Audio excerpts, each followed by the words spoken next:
Live from downtown Detroit, home of WDIV and Click on Detroit, Local 4 News at 11 starts now. A heartbreaking discovery. A Metro Detroit man and his dog found dead after a home catches fire.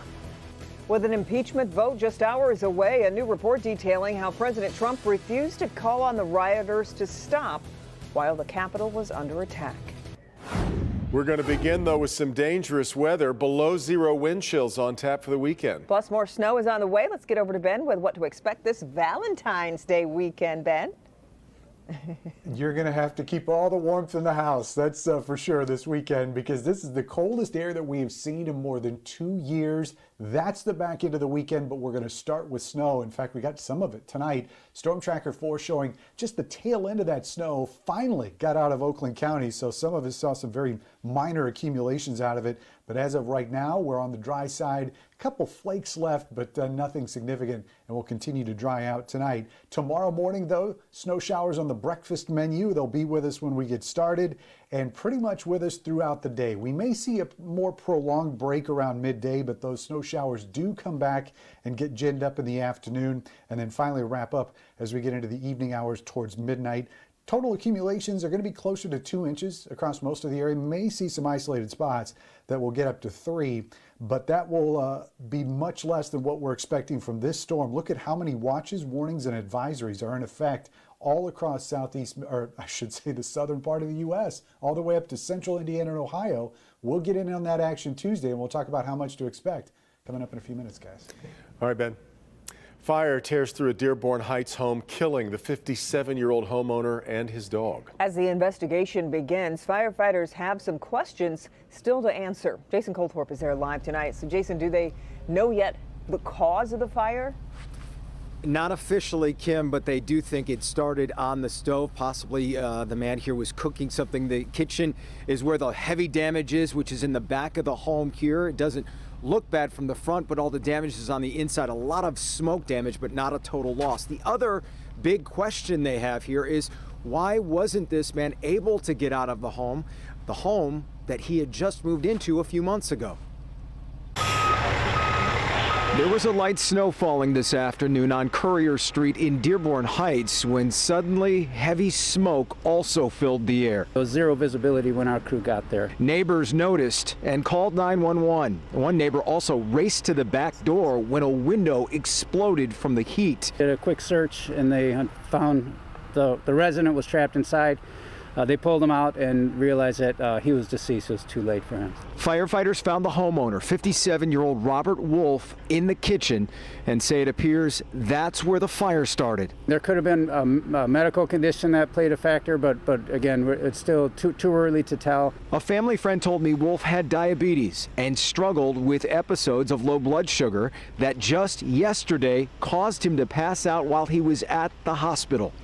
And sadly, Wolf did not die alone. His treasured Doberman named Kaiser was also found inside. It was just him and his dog that lived there. This was more than just a family pet. His whole house was dedicated to toys for the dogs. You could see, and talking to the neighbors, he was really close with that dog. And so just a sad story all around. Yeah, and that family friend that was out here didn't want to be on camera, but we talked for a long time. He said the dog was all he had in this world. Again, the investigation is preliminary at this point, but that family friend mentioned he'd been living with his sister up until the last few months, and she is his sole survivor, basically, family members. In Dearborn Heights tonight, Jason Colthorpe, Local 4. Okay, Jason, thank you. The CDC issuing its long-awaited guidance on one of the most divisive issues of this pandemic, and that's reopening schools. The CDC says that proper use of masks and maintaining at least 6 feet of distance should be mandatory for all students, teachers, and staff. The guidelines also include contact tracing, isolation, and quarantining. Vaccinations and testing are only described as additional layers of COVID prevention in schools. CDC is not mandating that schools reopen. These recommendations simply provide schools a long-needed roadmap for how to do so safely. CDC does not list vaccination as a key strategy for opening schools. Mayor Mike Duggan back in Detroit tonight after a meeting at the White House with President Biden and a bipartisan group of governors and mayors. Mayor Duggan calling it an old-fashioned roll-up-your-sleeves policy discussion with both the president and the vice president. Mara McDonald live tonight at Metro Airport. First up on the agenda, Mara, no doubt the need for vaccines. Devin, absolutely first thing on the agenda. Mike Duggan told the president, look, we're vaccinating 15,000 people a week at TCF. If only we had more supply, we could do 25,000 a week. Mike Duggan fresh off the plane on what was not just an average trip to the nation's capital. You know, I've been to the White House several times, but this was the first time I ever had a meeting in the Oval Office, and it was very special. That meeting was with the president, the VP, and 4 Democrat mayors and governors and 4 Republican mayors and governors. And if you talk to the people outside the vitriol of D.C., Duggan says it's remarkable how similar the wants are. All of us have people who are out of work, who are afraid they're going to be evicted when the landlord-tenant courts open up, who need housing assistance. All of us need help for the businesses. The America Rescue Plan that Biden is pushing calls for $20 billion for vaccines, $50 billion for regular testing to help schools reopen, of which Michigan would get $604 million and $1.5 billion under each program. The president chose the mayor as one of 2 to brief the D.C. press corps today. It's a sign of just how highly he thinks of Duggan, something Biden has shared with us in the past. And he told the entire group, several stories about being with me in 2014 and 2015 and what we did in Detroit. And he's very proud of the role he had in helping Detroit come out of bankruptcy when he was vice president. And he's still very much committed to our city. Back here live, another issue that Duggan discussed with Biden, economic and racial disparities when it comes to getting the vaccine, suggesting perhaps that funneling vaccines through hospital systems in economically disadvantaged areas, not the best way to do this. He said the president got it. So we are live at Detroit Metro tonight. I'm Mara McDonald, Local 4. All right, Mara. And in fact, President Biden will be making his first visit to Michigan as president next week. On Thursday, he'll tour Pfizer's plant in Portage, where Pfizer, of course, is manufacturing its COVID vaccine. Just this week, the president announced he finalized a deal with Pfizer and Moderna to secure enough vaccines for 300 million Americans by the end of July. With an impeachment vote likely this weekend, tonight we're learning new details about a phone call involving then-President Trump during the January 6th insurrection at the Capitol. CNN reporting tonight House Republican leader Kevin McCarthy called President Trump while the Capitol was under attack, begging him to publicly call on the rioters to stand down. Sources telling CNN the call turned into a shouting match, with President Trump saying the rioters cared more about the election than McCarthy did. The report was released as Trump's defense team was taking questions from senators on what the former president did to stop the attack. Alice Barr in Washington tonight with the latest.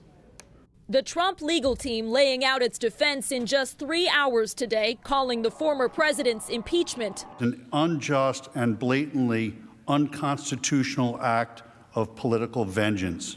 Mr. Trump's lawyers zeroing in on his fiery words directly before the deadly Capitol siege. If you don't fight like hell, you're not going to have a country anymore.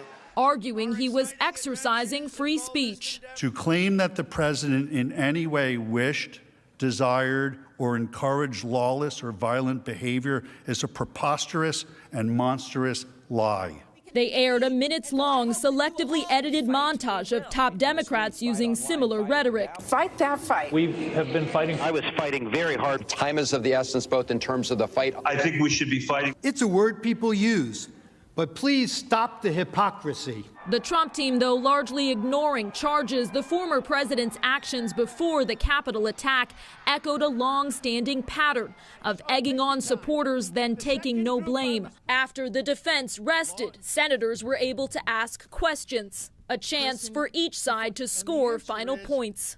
He advocated for peaceful, patriotic protests. The defense counsel wants to blame everyone else except the person who was most responsible for what happened on January 6th, and that's President Trump. The Senate tonight one step closer to its historic vote on whether to convict a former president for the first time. Tomorrow, the trial resumes with closing arguments, and there could be a verdict by the end of the day. In Washington, Alice Barr, NBC News. Those late developments we mentioned are going to make tomorrow fascinating to watch. But to get a conviction, Democrats would need a minimum of 17 Republican senators to vote with them, which at the moment appears unlikely. New video tonight shows the moment an armed carjacker steals a car on Detroit's west side. It happened Sunday night just before midnight at a gas station on West McNichols and Outer Drive. Police say the driver of a white Dodge Charger was putting air in his tire when he was approached by a man with a gun who also stole his phone and glasses.